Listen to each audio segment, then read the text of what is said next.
안녕하세요. 저는 어릴 때부터 친가 식구들에게 애정 한번 받지 못하고 자란 장녀라고 소개를 해야 될까 싶네요. 지금은 정말 소중한 두 명의 가족이 생겼습니다. 결혼까지 했으니 남편네 시댁 식구까지 포함해야겠네요. 현재는 하염없이 행복한 날들만 이어지고 있는 중인데 사실 제가 처음부터 꽃길을 걸었던 사람은 아니거든요. 과거에 그때만 해도 가족을 많이 원망했고 세상은 원래 불행한 건 줄로만 알았고 산 사람입니다. 그래서 지금부터 제가 해드릴 이야기는요. 제게 행복을 모르고 자라게 만든 원흉들한테서 어떻게 벗어날 수 있었는지를 들려드리고자 합니다. 저희 집은 어른들이 아들을 유독 바라는 집안이었습니다. 아주 어릴 때는 잘 몰랐는데 한두 살 먹으면서 아빠와 할머니한테 구박받는 엄마가 뭐 때문에 그리 혼나는지 알게 되었어요. 엄마가 다들 그렇게 바라는 아들을 낳지 못하고 딸인 저를 낳았기 때문이었죠. 그래도 할아버지가 살아계실 때는 할머니와 아빠의 훈수질이 막 심하지 않았습니다.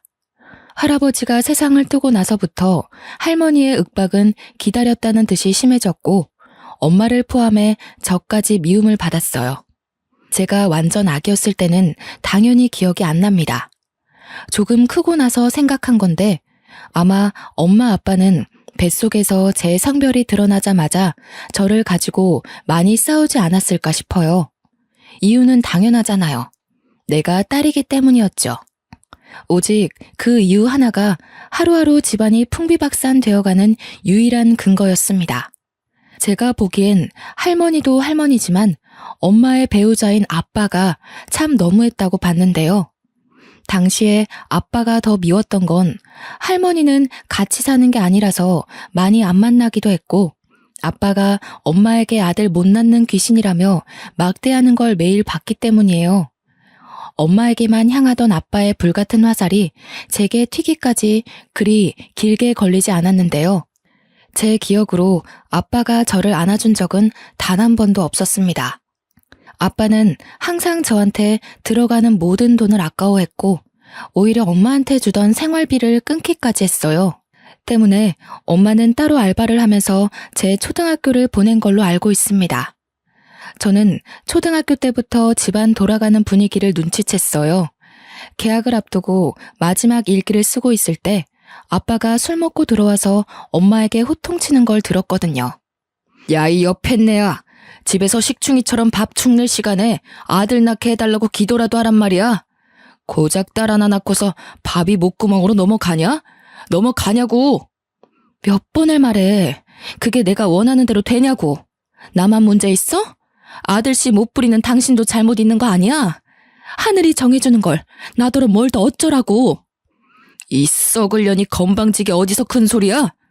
그러니까 네 말은 지금 내 탓이라는 거냐? 내 씨가 뭐가 어쩌고 저째? 이 돼지 같은 년이. 아빠는 거의 매일 술을 마시고 들어와서 엄마한테 시비를 걸었습니다.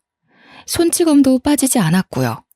방문을 닫고 있는 제 방에 고스란히 그 다툼이 들릴 정도로 컸어요. 엄마는 스트레스를 주로 먹는 걸로 해결했는데요.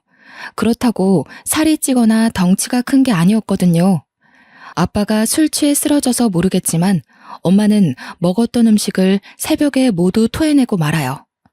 제가 한번 싹 자지도 않고 가서 등 두들겨주면 엄마가 괜찮다고 얼른 들어가서 자라고 해서 잘 알고 있어요. 아빠는 잘 알지도 못하면서 맨날 엄마가 밥 먹고 있는 걸로 큰 소리를 많이 쳤습니다. 그때마다 제 속은 아빠를 향한 원망으로 가득 채워져 갔죠.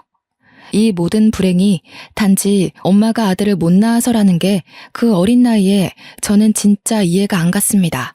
엄마라고 아들을 안 낳고 싶은 게 아니잖아요. 누구보다 엄마가 가장 간절할 거란 말이에요. 아들 만들고 싶다고 뚝딱 만들어버리는 게 임신이면 세상 어느 천지 부부가 자녀 성별로 울고 웃고 하겠습니까? 제가 보기엔 스트레스 때문에 애가 더 안 생기는 것 같았어요. 할머니 아빠가 하도 자기 가문 씨말릴 셈이냐고 협박했고 그 때문에 엄마는 아빠와 원치 않는 관계를 이으며 노력 많이 했습니다. 손 놓고 있었던 게 아니라고요. 그런데도 생기지 않는데 어떡합니까? 당시 제일 괴로웠던 건 분명 엄마였는데 그럼에도 얼른 아들을 임신하길 원하셨어요. 한 번은 엄마도 임신이 되지 않는 게 걱정되어 저를 데리고 산부인과를 간 적이 있었습니다.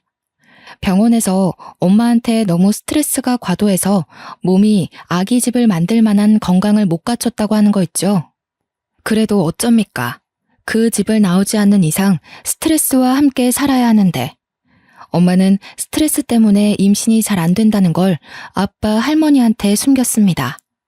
알려봤자 그 사람들이 바뀔 것 같지도 않으니 그냥 이렇게 살다가 끝까지 아들 못 만들면 그대로 살겠다고 단념을 했어요. 그렇게 그 사실을 저만 알고 있는 상태에서 제가 중학생이 되었는데요. 그때까지도 엄마는 아빠와 할머니한테 한결같이 아들 소리로 괴롭힘을 당하며 지내왔습니다. 제가 학교를 다니다 보니 자리를 비워야 해서 엄마를 지켜주는데도 한계가 있더라고요. 아주 어릴 땐 아빠가 무서워서 엄마를 도우지 못했지만 중학생이 되었을 땐 저도 제 나름대로 신념과 생각이 있어서 아빠한테 대들 용기가 생기는 겁니다. 한날 하교하고 돌아왔는데 아빠가 또 엄마를 괴롭히고 있더라고요. 바로 엄마를 제 뒤로 숨기며 겁없이 아빠를 맞섰죠. 엄마가 아들을 못 낳는 게 아니라 아빠가 못 낳게 만들고 있다는 생각은 안 해? 아빠가 맨날 술 먹고 엄마 쥐잡듯이 잡는데 어떻게 애가 생기겠어. 이런 식이면 아빠 때문에 있던 애도 유산될 지경이야. 상미야, 하지 마. 방에 들어가. 엄마 아빠가 알아서 할게. 너 쓸데없는 소리 하면 혼나? 얼른 손 씻고 저녁 먹을 준비해. 나봐. 아빠도 알아야지. 모르니까 자꾸 엄마한테 함부로 하잖아. 아빤 모르지? 엄마 재작년에 병원 갔었어. 병원에서 뭘 하는지 알아? 엄마가 스트레스 과다 상태라서 아기 집이 버틸 만한 몸이 못 된대. 다 아빠 할머니 때문이잖아. 스트레스 좋아하시네. 남들은 순풍순풍 잘 만났는 거 네 엄마는 뭐가 그렇게 어렵다니? 아니 근데 이게 어린 것이 어디 아빠한테 바락바락 소리 지르고 난리야? 저는 그날 아빠한테 처음으로 맞을 뻔했어요. 엄마가 서둘러 아빠를 막지 않았다면 지금보다 더 씻을 수 없는 상처가 남았겠죠.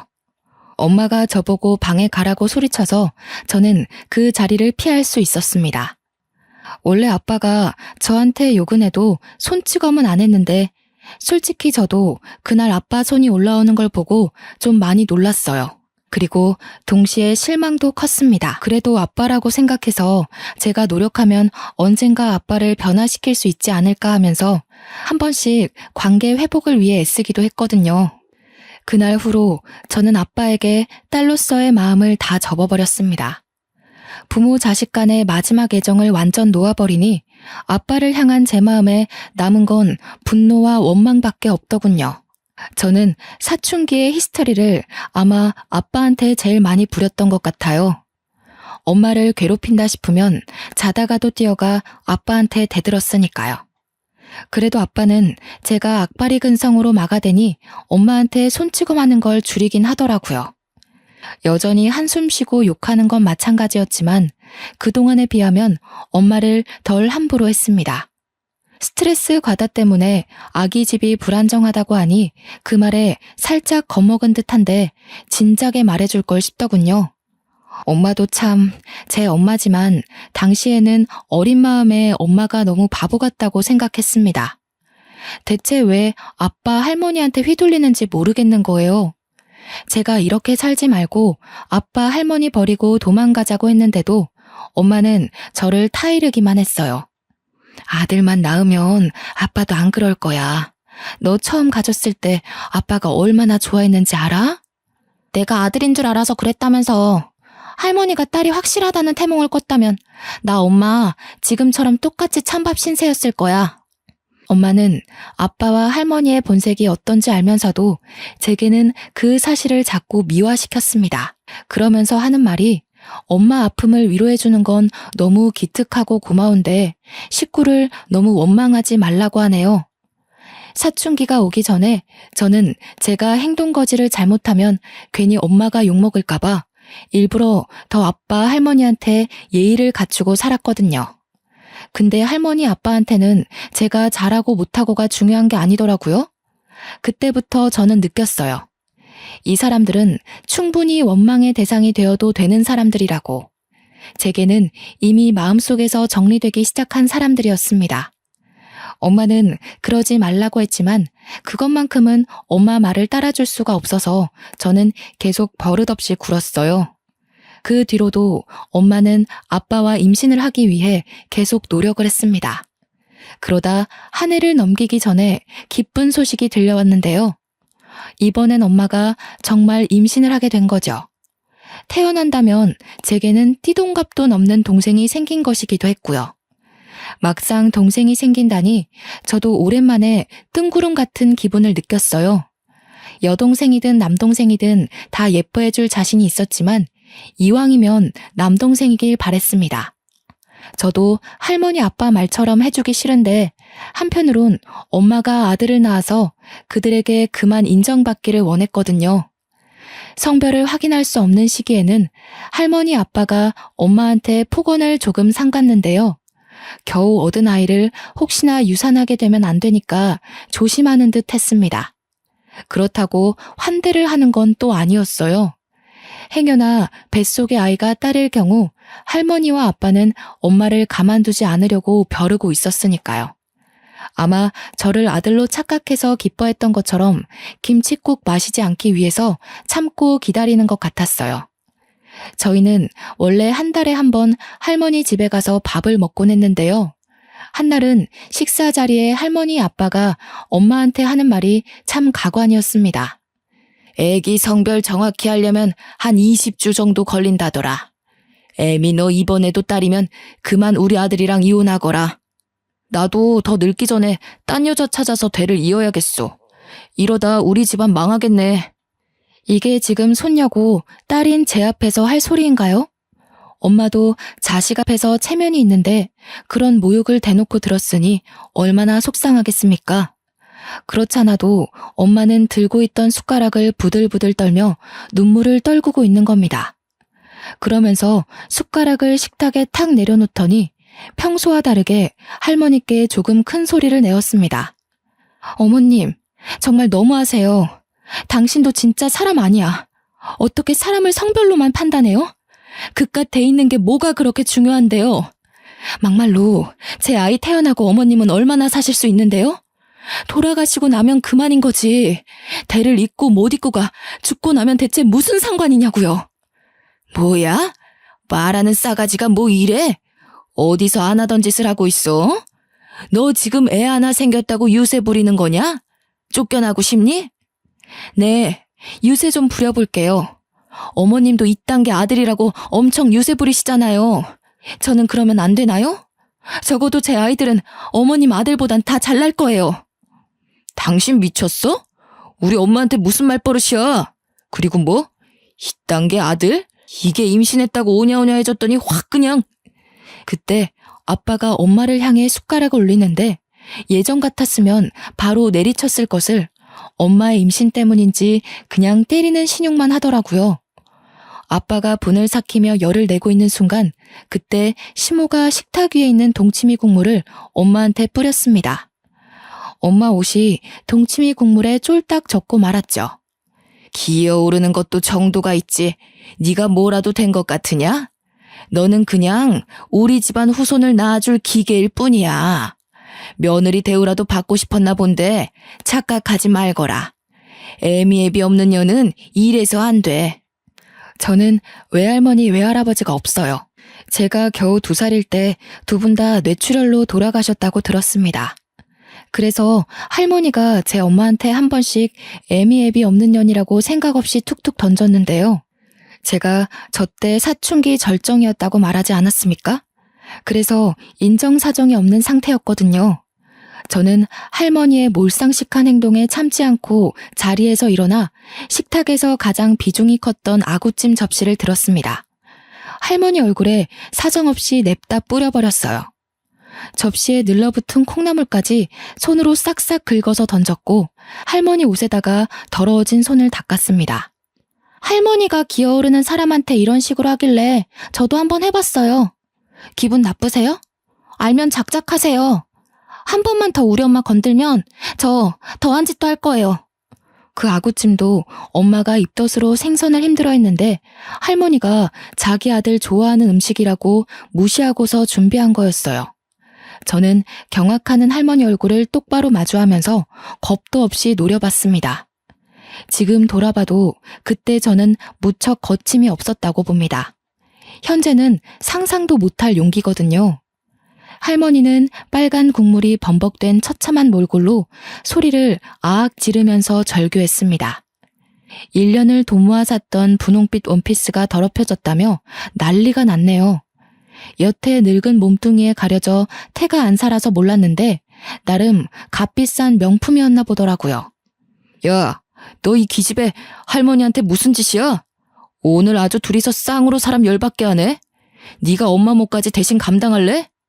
아빠가 자리에서 벌떡 일어나 저를 때리려는 걸 엄마가 막는 바람에 아빠 눈싸움만 했는데요. 저는 이제 아빠가 무력을 행사하려고 해도 무섭지가 않더라고요. 그땐 엄마가 맞는 걸 보느니 제가 맞는 게 낫다고 생각해서 그랬나 봅니다. 아들인지 아닌지 그거면 되는 거잖아요. 아들 아니면 이혼해 줄 테니까 제발 딸애는 건들지 마. 엄마는 아빠에게 울고 불며 사정했어요. 엄마 입에서 처음으로 이혼 단어가 나왔는데 그건 아빠뿐만 아니라 저도 솔깃하게 된 고백이었어요. 이혼해준다는 엄마 말에 아빠는 씩씩거리며 주먹질을 참았고 엄마는 혹시나 아빠가 다시 화낼까 싶어서 그대로 저를 데리고 밖으로 나왔습니다. 그렇게 엄마가 임신 20주 될 때까지 집안이 조용했어요. 할머니는 저 때문에 화가 많이 났는지 엄마한테 결과 보고만 하라며 연락을 끊어버렸네요. 20주는 생각보다 빨리 다가왔습니다. 아빠, 할머니는 오래 기다렸는지 아침부터 엄마를 재촉했어요. 그렇게 병원을 다녀온 뒤로 이 끈질긴 관계가 드디어 정리가 되었는데요. 엄마 뱃속의 아이가 아들이 아닌 딸이라는 게 밝혀지자 아빠가 기다렸다는 듯 이혼 서류를 내밀었습니다. 할머니는 인사도 없고 얼굴도 비추지 않았죠. 엄마는 양육비를 받는다는 조건으로 이혼에 합의를 했고요. 제가 원래 살던 집은 재산 분할로 처리되어 팔렸습니다. 저와 엄마는 집을 나오고 밤새 걸어서 겨우 여관 같은 단칸방을 얻어 살 수 있었는데요. 재산 분할받은 돈이 아니었다면 이마저도 못 구했을 거라 감지덕지하며 계약했습니다. 원래 살던 형편보다 훨씬 어려워졌지만 저는 내내 기분이 들떠 있었어요. 더 이상 아빠와 할머니의 저주가 없고 엄마와 둘만 있는 그 시간이 너무 좋았거든요. 그 사이 엄마는 갈수록 움직임이 불편해지고 배가 불러왔습니다. 출산이 임박하게 되었는데 제가 이날만 생각하면 아직도 마음 한구석이 쿵쿵 뛰어요. 엄마가 만삭이라 몸이 안 좋은 걸 알아서 친구들과 놀지도 않고 바로바로 하교를 했는데 한날은 저희 집 문이 활짝 열려 있는 거 아니겠습니까? 서둘러 집안을 살폈으나 엄마는 없고 어질러진 이불만 있었습니다. 엄마가 어떻게 되었을까봐 혹시 아빠가 저희를 찾아내서 엄마한테 해코지를 했을까봐 너무 무서웠어요. 가방도 못 벗고 엄마를 찾아 나서려고 신발을 다시 신는데 집주인이 저희 집에 들어오더라고요. 저는 바로 주인 아줌마를 붙잡고 엄마를 봤냐고 여쭤봤죠. 그럼 너희 엄마야 받고 말고. 지금 내가 데리고 있어. 엄마가 너 지금쯤 하교할 시간이라고 봐달라고 하더라. 이리 와라. 네 동생 태어났다. 너무 예쁘더라. 집주인은 본래도 마음씨가 좋은 분이세요. 저희 사정을 알고서 방세도 10만 원 낮춰서 해주셨거든요. 집주인 아줌마께서 평소에도 만삭 엄마가 혼자 있는 걸 신경 쓰며 한 번씩 집에 들려주곤 했는데 마침 엄마가 진통이 온 걸 봤다고 하는 겁니다. 집주인이 자기도 집에서 출산해 아들을 낳았다면서 그 진통이 어떤 징조인지 알아서 엄마를 급히 집에 데려갔다는 거 있죠. 집주인 덕분에 저희 엄마가 무사히 출산을 했고 이후 주인 아줌마는 엄마 산후조리에도 많은 도움을 주셨어요. 내가 줄 건 없고 우리 둘째가 이번에 초등학교 가거든. 예전에 입었던 아들 옷들 좀 챙겨왔어. 딸이라서 좀 그럴 수도 있겠지만 당장 급할 테니깐. 도대체 이 많은 은혜를 어찌 갚아야 할지. 고맙습니다. 고맙습니다, 정말. 꼭 기억하고 보답하겠습니다. 일이 자꾸 울어서야 예쁜 딸 둘을 씩씩하게 키울 수 있겠소? 네가 상미라고 했지? 엄마 많이 위로해줘야겠다. 집주인은 자기 아들 옷 중에서 작은 옷들을 제 동생한테 입히라고 주기도 했습니다. 당연히 갓난 아기한테는 컸으며 또 남자의 옷이라 공주풍 옷은 아니었지만 엄마는 그것만으로도 정말 감사히 생각하며 집주인에게 고개를 한참 숙였어요. 저 또한 감사한 마음은 마찬가지였습니다. 그래서 이후에도 더없이 예의를 갖추고 밝고 씩씩한 태도를 보였죠. 다 큰 나이에 여동생을 얻었지만 마치 자식이 있다면 딸을 안고 있는 기분처럼 느껴졌어요. 아이가 너무 작고 소중하더라고요. 이름은 상이라고 지었는데 집주인이 저같이 상자 돌림하라고 추천해준 이름이었습니다. 식구가 하나 더 생기니 다른 의미에서 또 살맛이 나더라고요. 근데 문제는 엄마가 여동생 때문에 일을 할 수 없어서 그동안 수중에 있는 돈이 다 떨어진 상태였어요. 양육비도 다달이 안 들어오고 법적 조치가 취해지면 몇 달 양육비가 한 번에 몰아서 들어오고 그랬습니다.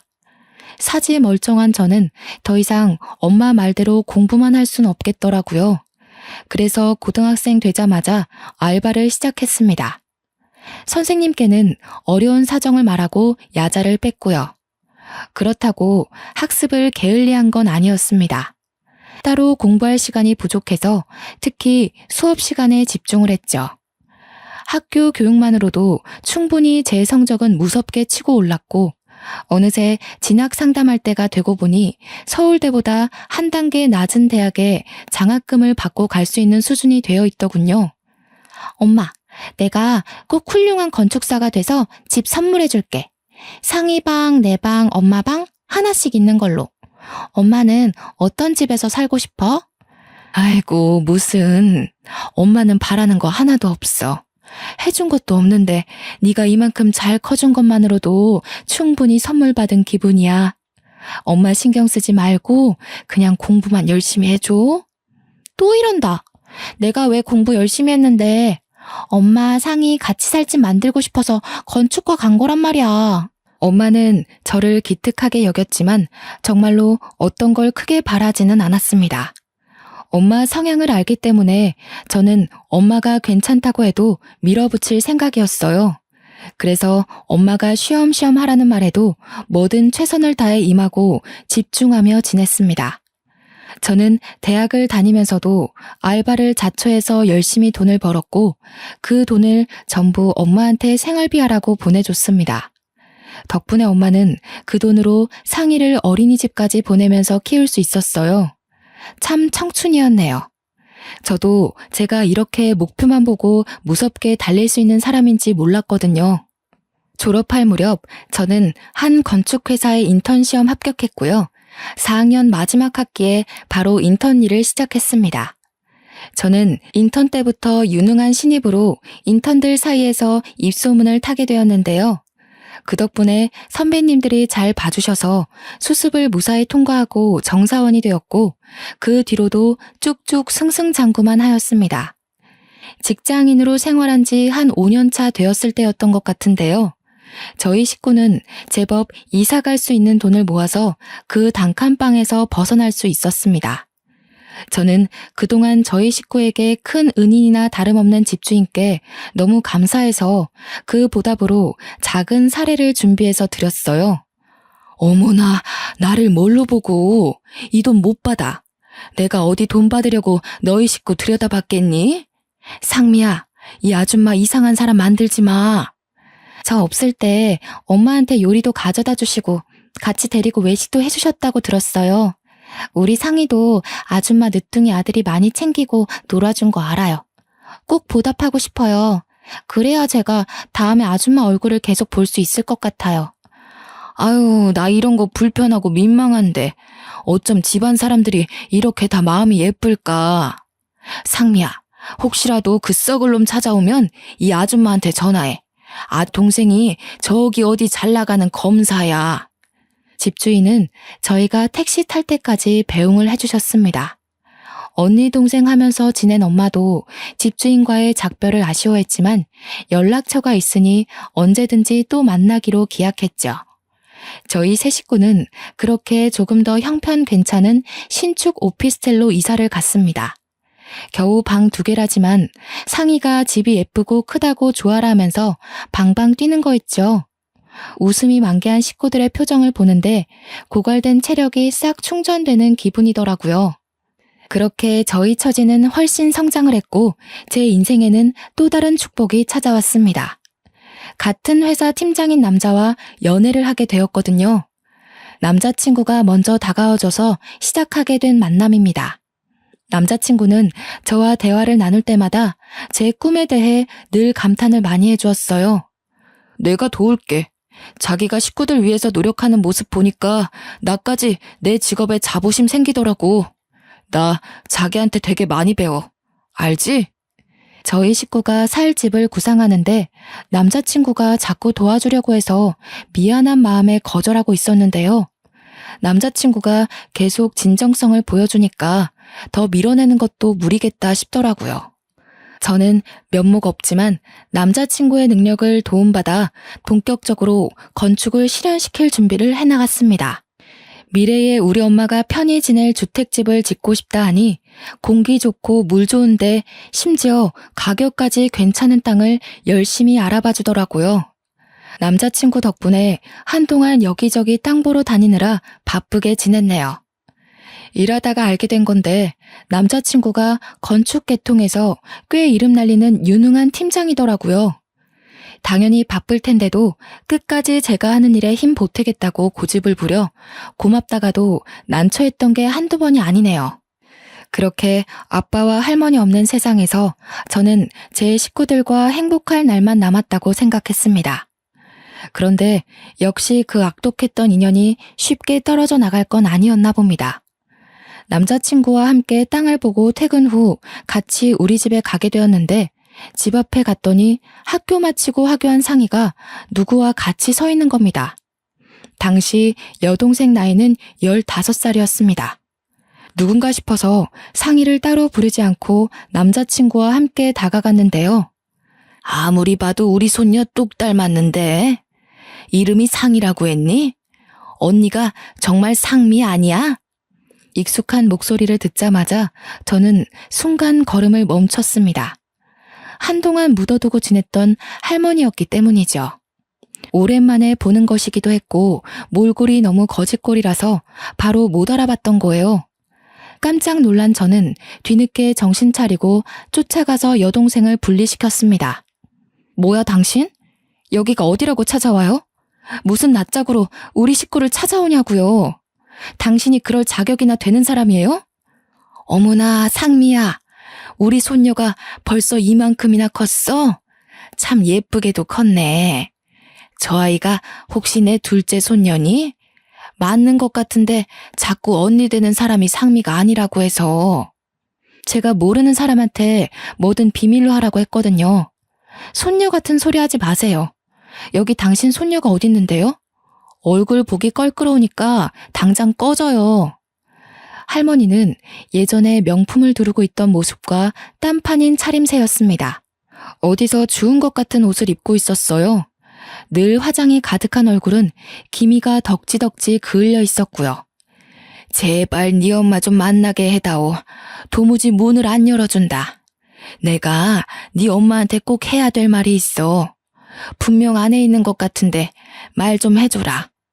우리 식구한테 무슨 볼일이 남았다고요? 벌써 몇 년 전 일 아닌가요? 당신네들이 우리 엄마 쫓아낸 거잖아요. 다신 꺼내고 싶지 않은 기억이니까 꺼지라고요.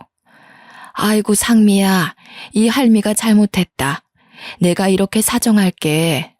네 아빠가 재혼에 실패하고부턴 정신 못 차리고 사고만 치고 다니잖니. 웬 꽃뱀한테 잘못 걸려서 천박한 핏줄 하나 생겼는데 그 애를 나한테 홀라당 던져놓고 도망을 가버렸어. 듣자 하니 아빠가 술집 가서 알게 된 여자랑 사고를 쳤는데 애가 덜컥 생겼다고 하네요. 그 여자는 아빠가 비싼 술도 바로바로 사주고 하니까 돈 많은 남자인 줄 알고 아빠의 청혼 받았는데 애 낳고 직접 아빠 집안 실체를 마주하고서 바로 돌변했다고 하는 겁니다. 아빠도 일하다 잘리고 할머니도 한때 우리 엄마한테 했던 잔소리처럼 간섭하고 그랬더니 여자가 대놓고 짜증내면서 집을 나가버렸대요.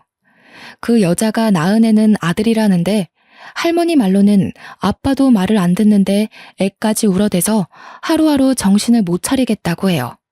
어쩌라고요. 자업자득이네요. 내가 그 아저씨 잘릴 줄 알았어.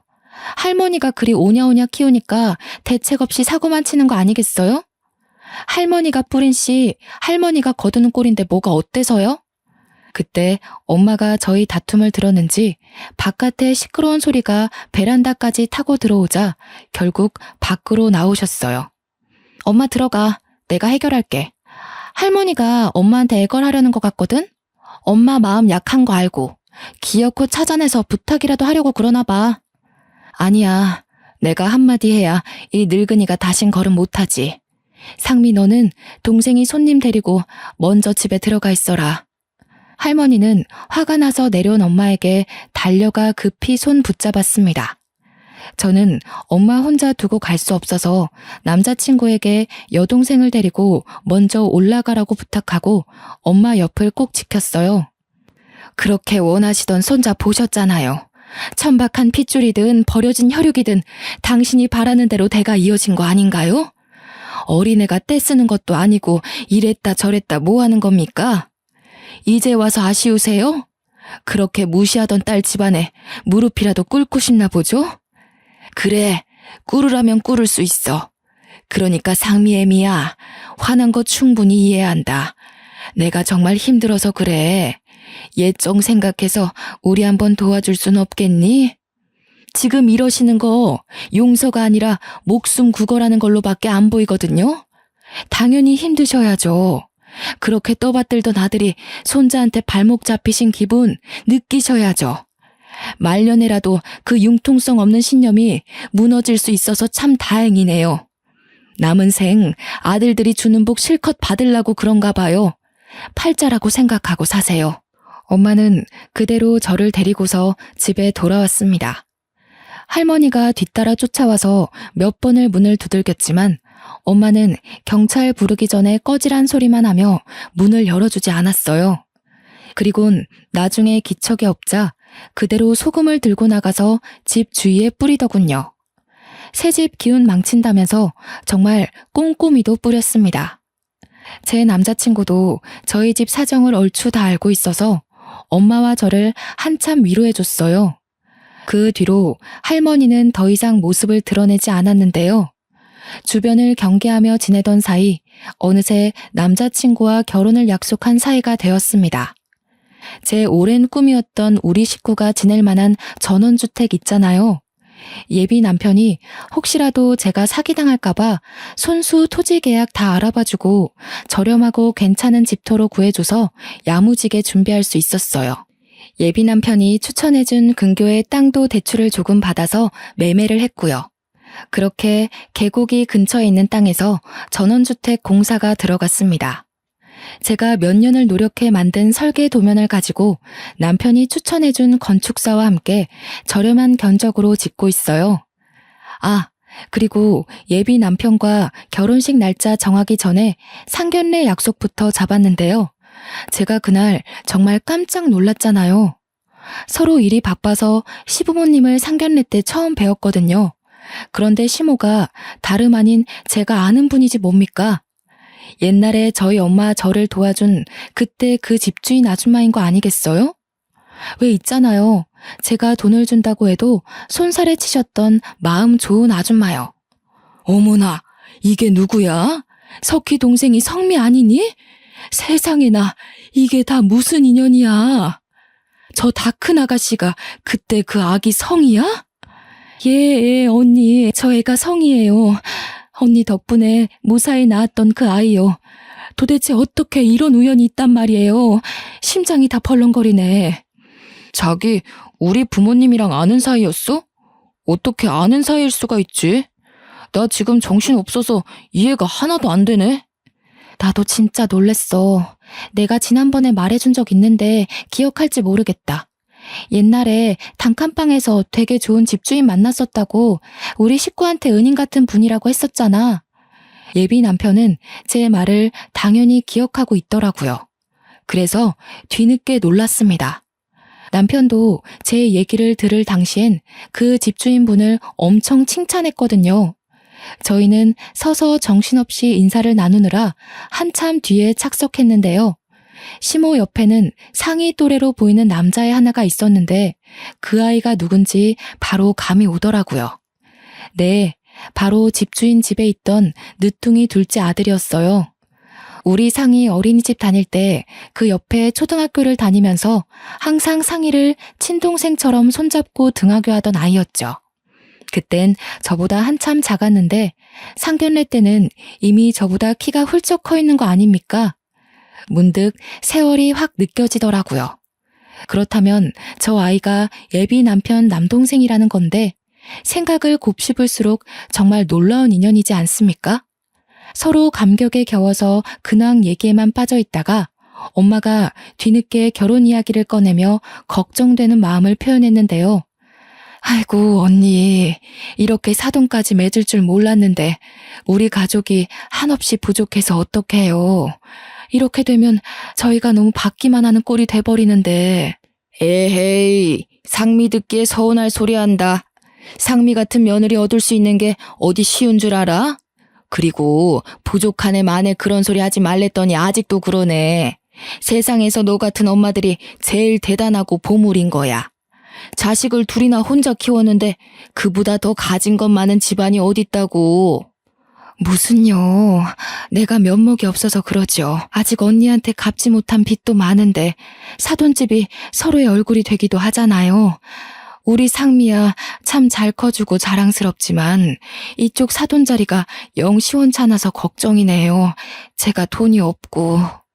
그런 거 다 필요 없고 나한텐 인성이 최고 중요해. 상민애가 집 빼고 나서 이상한 젊은 애들이 미술 공부 준비하는 아지트로 쓰고 싶다길래 방을 싸게 해줬더니 글쎄 엉망으로 만들고 말도 없이 도망갔지 뭐야. 역시 돈이고 명예고 아무짝에 쓸모없더라.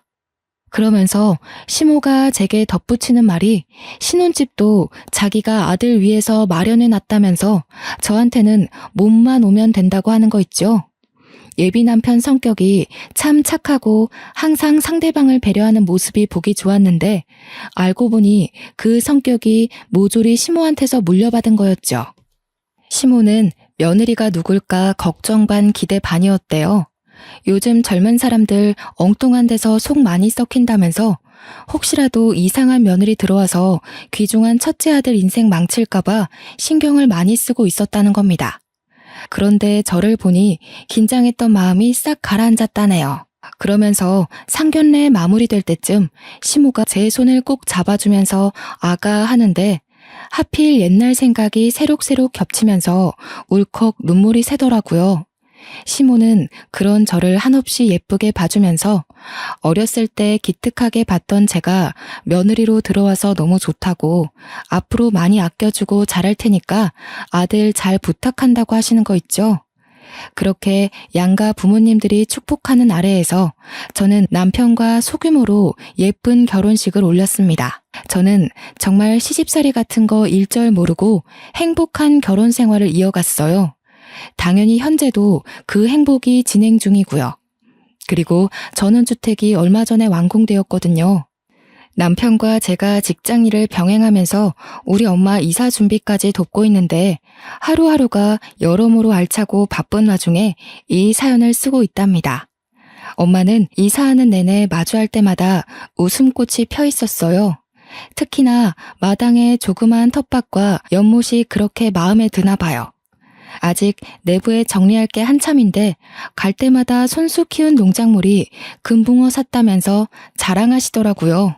얼마나 귀여운지 모릅니다. 남편도 자기 장모님의 웃음이 좋은지 귀찮을 법도 한데 엄마가 하는 모든 말에 대응을 잘해주는 거 있죠. 저는 한 번씩 과거에 엄마가 매일 밤 울던 때가 생각이 나서 순간 감정이 울컥할 때도 있어요. 그대로 지금 이렇게 행복하신 걸 보니까 저도 더 이상 엄마 걱정은 덜어볼까 싶네요. 엄마는 요즘에도 저 덕분에 인생 폈다고 항상 저더러 고맙다고 말하는 게 습관인데요. 그럴 때마다 저는 엄마 덕분에 이렇게 당차고 이쁘게 컸으니까 이젠 고생 말고 행복한 일만 하고 지내달라고 말해주고 있습니다. 그리고 시모도 저희 친정이 집이 가깝다 보니까 주말마다 엄마 집 텃밭에 같이 농작물 키우기 시작했거든요. 단칸방 살 때도 느낀 건데 두 분이서 여전히 언니 동생 하면서 잘 지내더라고요. 서로 입씨름도 안 하고 잘 통해서 좋다네요. 한 번은 제가 엄마한테 혹시 혼자라서 쓸쓸하지 않냐고 물었거든요. 그랬더니 엄마 말로는 성의도 있고 또 사돈이 심심할 때만 온다더니 지금은 평일 내려오고 있는데 너무 즐거워서 같이 놀다가 잠까지 자고 간다고 하네요. 학창시절 때 친구들이 집에서 떠들고 놀다가 밤을 보내는 것 같은 기분이라네요. 그걸 듣고 저는 그냥 두 분이 잘 지내서 보기 좋다라고만 생각했는데 시모와 엄마 사이는 제가 생각했던 것보다 훨씬 더 깊은 사이더라고요. 내가 언니한테 이렇게 매일 와서 집에 안 갈 거면 아예 같이 살자고 한 소리 했거든. 그런데 네 시애미가 뭐라는지 아니? 남편 설득해서 아예 눌러 앉아야겠다고 그러는 거야. 엄마가 막 웃고 박수치면서 얘기하는데 장난이 아니라 진짜라는 게 더 당황스러웠어요. 이거 시부께서 들으시면 깜짝 놀라실 텐데 싶더라고요. 그런데 또 곰곰이 생각해보면 시부가 허락해 주실 것도 같은 거예요. 몇 번 뵐 때마다 느꼈던 건데 시부는 시모를 무척 존중하며 지내고 계셨습니다. 시모의 의견이라면 늘 자신보다 우선순위로 두는 분이셨죠. 남편이 시부의 마음도 고스란히 전해받은 걸까요? 남편도 저를 되게 소중히 대하면서 존중해 주거든요. 어쨌든 저는 현재 사랑하는 식구들과 함께 이런 생활을 보내고 있답니다. 우리 엄마가 웃는 게 그렇게 예쁘다는 걸 요즘 많이 실감하고 있어요. 비운 뒤에 해 뜰 날 온다더니 고생 잔뜩 하신 우리 엄마한테 이제는 좋은 일만 가득했으면 좋겠네요.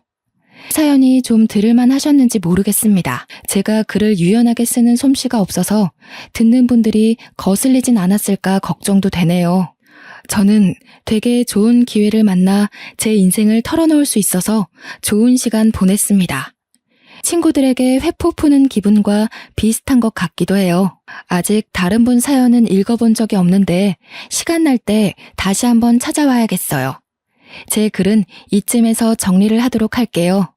다들 마음 아프지 말고 늘 건강한 삶 살길 바랍니다.